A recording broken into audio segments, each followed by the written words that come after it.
ಮೈಸೂರು ಪ್ರವಾಸದಲ್ಲಿರುವಂತಹ ಕೇಂದ್ರ ಸಚಿವ ಎಚ್.ಡಿ.ಕೆ ಬಂದರೂ ನಂಜನಗೂಡು ಪ್ರವಾಸಿ ಮಂದಿರದ ಬಾಗಿಲು ಓಪನ್ ಆಗಲಿಲ್ಲ. ಸುಮಾರು 10 ನಿಮಿಷ ಕಾದರೂ ಕೂಡ ಸಿಬ್ಬಂದಿ ಪ್ರವಾಸಿ ಮಂದಿರದ ಬಾಗಿಲು ತೆಗೆಯಲು ಬಂದಿಲ್ಲ.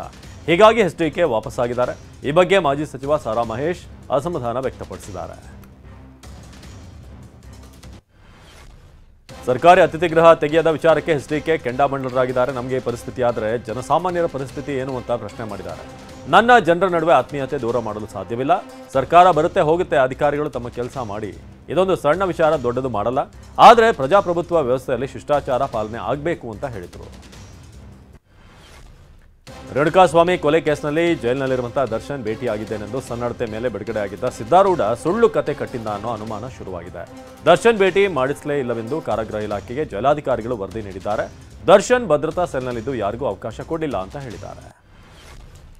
ಮತ್ತೊಂದೆಡೆ ರೇಣುಕಾಸ್ವಾಮಿ ಕೊಲೆ ಕೇಸ್ನ ಉಳಿದ ಆರೋಪಿಗಳು ಆತಂಕಕ್ಕೀಡಾಗಿದ್ದಾರೆ. ಆರೋಪಿ ಅನುಕುಮಾರ್ ತಂದೆ ಸಾವು ಹಿನ್ನೆಲೆ ಅಳಲು ತೋಡ್ಕೊಂಡಿದ್ದಾನೆ. ಇನ್ನು ಆರೋಪಿ ರಾಘವೇಂದ್ರ ತಾಯಿ ಕೂಡ ಮೃತಪಟ್ಟಿದ್ದು, ತಾಯಿ ಮುಖವನ್ನು ಕೂಡ ನೋಡೋಕೆ ಸಾಧ್ಯವಾಗದಂಥ ಪರಿಸ್ಥಿತಿ ಬಂತಲ್ಲ ಅಂತ ಕಣ್ಣೀರಿಟ್ಟಿದ್ದಾನೆ.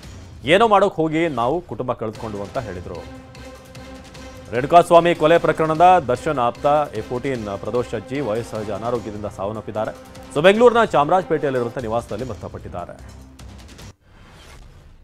ದರ್ಶನ್ ಬಂಧಿಸಿದ ಬೆಂಗಳೂರು ಪೊಲೀಸರಿಗೆ ಮುರಳಿ ಎನ್ನುವವರು ಶುಭಾಶಯ ವ್ಯಕ್ತಪಡಿಸಿದ್ದಾರೆ. ಕಸ್ತೂರ್ಬಾ ನಗರದಲ್ಲಿ ನಡೆದಂತಹ ಮಾಸಿಕ ಜನಸಂಪರ್ಕ ಕಾರ್ಯಕ್ರಮದಲ್ಲಿ ನಗರ ಪೊಲೀಸ್ ಕಮಿಷನರ್ ಸೇರಿ ಹಲವರಿಗೆ ಅಭಿನಂದನೆ ಸಲ್ಲಿಸಿದ್ದಾರೆ. ದರ್ಶನ್ ಬಂಧಿಸಿರೋದಕ್ಕೆ ಕಮಿಷನರ್ ಸಾಹೇಬ್ರೆ ನಿಮಗೆ ಅಭಿನಂದನೆ.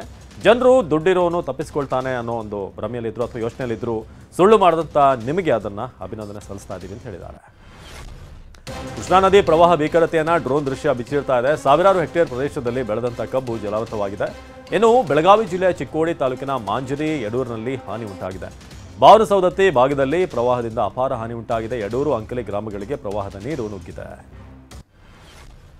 ಕೃಷ್ಣಾ ನದಿ ತೀರದಲ್ಲಿ ಪ್ರವಾಹ ಪರಿಸ್ಥಿತಿ ಹಿನ್ನೆಲೆ ಬೆಳಗಾವಿ ಜಿಲ್ಲಾಡಳಿತ ಹೈ ಅಲರ್ಟ್ ಆಗಿದೆ. ಚಿಕ್ಕೋಡಿ ತಾಲೂಕಿನ ಯಡೂರು ಗ್ರಾಮದ ನದಿ ತೀರದಲ್ಲಿ NDRF ಕಣ್ಗಾವಲು ಇಟ್ಟಿದೆ. ಯಡೂರು ಗ್ರಾಮಕ್ಕೆ ಕೃಷ್ಣಾ ನದಿ ನೀರು ನುಗ್ಗಿದ್ದು, ನದಿ ತೀರದ ಪ್ರದೇಶಗಳನ್ನು NDRF ತಂಡ ಮತ್ತು ಶಾಸಕ ಗಣೇಶ್ ಹುಕ್ಕೇರಿ ಪರಿಶೀಲಿಸಿದ್ದಾರೆ.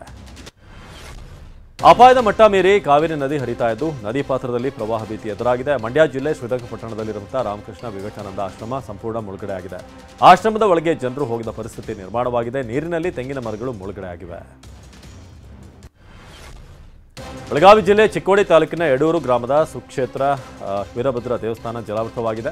ಮಧ್ಯರಾತ್ರಿ ದೇವಸ್ಥಾನದ ಪ್ರಾಂಗಣಕ್ಕೆ ಕೃಷ್ಣಾ ನದಿ ನೀರು ನುಗ್ಗಿದೆ. ಮೊಳಕಾಲದ ನೀರಿನಲ್ಲಿ ಅರ್ಚಕರು ದೇವರಿಗೆ ಮಂಗಳಾರತಿ ಮಾಡಿದರು.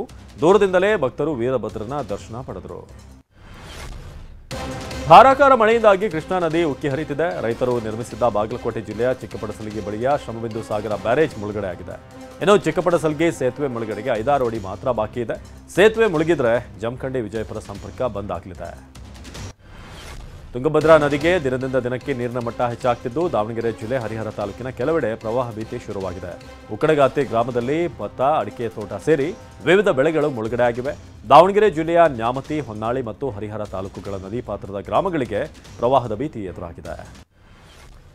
ಭಾರೀ ಗಾಳಿಗೆ ಬೃಹತ್ ಗಾತ್ರದ ತೆಂಗಿನ ಮರ ಉರುಳಿದಂತಹ ಪರಿಣಾಮ ಮನೆ ಜಖಮಾಗಿದೆ. ತುಮಕೂರು ಜಿಲ್ಲೆ ತುರುವೇಕೆರೆ ತಾಲೂಕಿನ ದಬ್ಬೆಘಟ್ಟ ಹೋಬಳಿಯ ಮಾವಿನಕೆರೆ ಗ್ರಾಮದಲ್ಲಿ ಘಟನೆ ನಡೆದಿದೆ.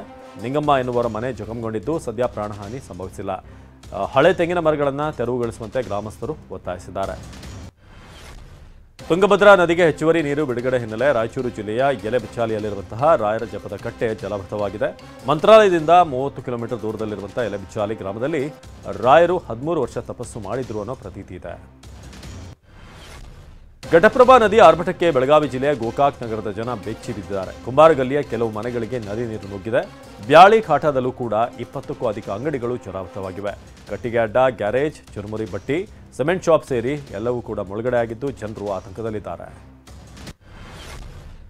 ಬೆಳಗಾವಿ ಜಿಲ್ಲೆಯಲ್ಲಿ ಪ್ರವಾಹದ ನಡುವೆ ಮೊಸಳೆಗಳ ಕಾಟ ಜೋರಾಗಿದೆ. ಬೈಲಹೊಂಗಲ ತಾಲೂಕಿನ ಮಾಟೊಳ್ಳಿ ಗ್ರಾಮದ ಮಲಪ್ರಭಾ ನದಿ ತೀರದಲ್ಲಿ ಬೃಹತ್ ಮೊಸಳೆ ಪ್ರತ್ಯಕ್ಷವಾಗಿದೆ. ಸುಮಾರು 10 ಅಡಿ ಉದ್ದದ ಮೊಸಳೆ ಕಂಡು ಜನ ಬೆಚ್ಚಿ ಬಿದ್ದಿದ್ದಾರೆ. ಸ್ಥಳೀಯರೊಬ್ಬರ ಮೊಬೈಲ್ನಲ್ಲಿ ಮೊಸಳೆ ಓಡಾಟ ದೃಶ್ಯ ಸೆರೆ ಹಿಡಿದಿದ್ದಾರೆ. ಗ್ರಾಮಕ್ಕೆ ನೀರು ನುಗ್ಗಿದ್ದರಿಂದ ಜನ ಆತಂಕದಲ್ಲಿದ್ದಾರೆ. ಇತ್ತೀಚೆಗಷ್ಟೇ ವೇದಗಂಗಾ ನದಿಯಲ್ಲೂ ಕೂಡ ಮೊಸಳೆ ಪ್ರತ್ಯಕ್ಷವಾಗಿತ್ತು. ಬೆಂಗಳೂರಲ್ಲಿ ಕಾರ್ಗಿಲ್ ವಿಜಯ್ ದಿವಸ್ ಅಂಗವಾಗಿ ಆಯೋಜಿಸಲಾಗಿದ್ದ ಬೈಕ್ ಜಾಥಾಗೆ ರಾಜ್ಯಪಾಲ ಥಾವರ್ಚಂದ್ ಗೆಹ್ಲೋಟ್ ಚಾಲನೆ ನೀಡಿದರು. ಮಾಣಿಕ್ ಶಾ ಪರೇಡ್ ಮೈದಾನದಿಂದ ವಿಜಯನಗರದವರೆಗೆ ಬೈಕ್ ಜಾಥಾ ನಡೆಯಿತು. 1,500 ಮಾಜಿ ಸೈನಿಕರು, ಪೊಲೀಸರು ಹಾಗೂ ಮಹಿಳಾ ಬೈಕರ್ಸ್ಗಳು ಭಾಗಿಯಾಗಿದ್ದರು. ಕಾರ್ಗಿಲ್ ವಿಜಯ್ ದಿವಸದ ಬಗ್ಗೆ ಜನರಲ್ಲಿ ಅರಿವು ಮೂಡಿಸಿದರು. ಕೋಚಿಂಗ್ ಸೆಂಟರ್ಗೆ ಮಳೆ ನೀರು ನುಗ್ಗಿ 3 ಸಾವು ಸಂಬಂಧಿಸಿದ ಒಂದು ಪ್ರಕರಣಕ್ಕೆ ಸಂಬಂಧಪಟ್ಟ ಹಾಗೆ ಆ ಒಂದು ಕೋಚಿಂಗ್ ಸೆಂಟರ್ ಮಾಲೀಕ ಮತ್ತು ಸಂಯೋಜಕರನ್ನ ಪೊಲೀಸರು ಅರೆಸ್ಟ್ ಮಾಡಿದ್ದಾರೆ. ದೆಹಲಿಯ ರಾಜೇಂದ್ರ ನಗರದಲ್ಲಿರುವಂತಹ ಕೋಚಿಂಗ್ ಸೆಂಟರ್ಗೆ ನೀರು ನುಗ್ಗಿ ತೆಲಂಗಾಣದ ತಾನಿಯಾ, ಕೇರಳದ ನವೀನ್, ಉತ್ತರ ಪ್ರದೇಶದ ಆಶ್ರಯ ಮೃತಪಟ್ಟಿದ್ದರು. ಕೋಚಿಂಗ್ ಸೆಂಟರ್ಗೆ ಮಳೆ ನೀರು ನುಗ್ಗಿ 3 ಸಾವನ್ನಪ್ಪಿದಂಥ ಘಟನೆ ಬಗ್ಗೆ ಕಾಂಗ್ರೆಸ್ ನಾಯಕ ಅಭಿಷೇಕ್ ದತ್ ಆಕ್ರೋಶ ಹೊರಹಾಕಿದ್ದಾರೆ. ಹೂಳು ತೆಗೆಯುವ ಹಣವನ್ನು ದುರುಪಯೋಗಪಡಿಸಿಕೊಂಡಿವೆ. 2 ಸರ್ಕಾರಗಳು ಹಣವನ್ನು ದುರುಪಯೋಗ ಮಾಡಿಕೊಂಡಿವೆ. ತಕ್ಷಣ ಪ್ರಕರಣವನ್ನು ಸಿಬಿಐ ತನಿಖೆಗೆ ಒಪ್ಪಿಸಬೇಕು ಅಂತ ಒತ್ತಾಯಿಸಿದ್ದಾರೆ. ಮಹಾರಾಷ್ಟ್ರದ ಕೊಲ್ಹಾಪುರದಲ್ಲಿ ವರುಣದೇವ ಅಬ್ಬರಿಸಿ ಬೊಬ್ಬರಿತಿದ್ದಾನೆ. ಭಾರೀ ಮಳೆಯಿಂದಾಗಿ ವಾರಣಾ ನದಿ ಉಕ್ಕಿ ಹರಿತಿದ್ದು ದಡದಲ್ಲಿರುವಂತಹ ಅನೇಕ ಊರುಗಳಿಗೆ ನದಿ ನೀರು ನುಗ್ಗಿದೆ. ಪ್ರವಾಹದಿಂದ ಈಗಾಗಲೇ ಹಲವು ವಿದ್ಯುತ್ ಕಂಬಗಳು ನದಿಯಲ್ಲಿ ಮುಳುಗಿ ಹೋಗಿದ್ದು ವಿದ್ಯುತ್ ಸಂಪರ್ಕ ಕಡಿತವಾಗಿದೆ. ಉತ್ತರಾಖಂಡ್ನ ರಿಷಿಕೇಶ್ನಲ್ಲಿ ಮಳೆ ಅವಾಂತರ ಜೋರಾಗಿದೆ. ನಿರಂತರವಾಗಿ ಸುರಿಯುತ್ತಿರುವಂತಹ ಮಳೆಯಿಂದಾಗಿ ಇಲ್ಲಿನ ಗಂಗಾ ನದಿ ಅಪಾಯದ ಮಟ್ಟವನ್ನು ಮೀರಿ ಹರಿತಿದೆ. ಗರ್ವಾಲ್ ವಿಭಾಗದ ಬೆಟ್ಟ ಪ್ರದೇಶದಲ್ಲಿ ಧಾರಾಕಾರ ಮಳೆಯಾಗ್ತಿರುವುದರಿಂದ ಗಂಗೆ ಮೈದುಂಬಿ ಹರಿತಿದ್ದು ಪ್ರವಾಹದ ಆತಂಕ ಸೃಷ್ಟಿಸಿದ್ದಾಳೆ.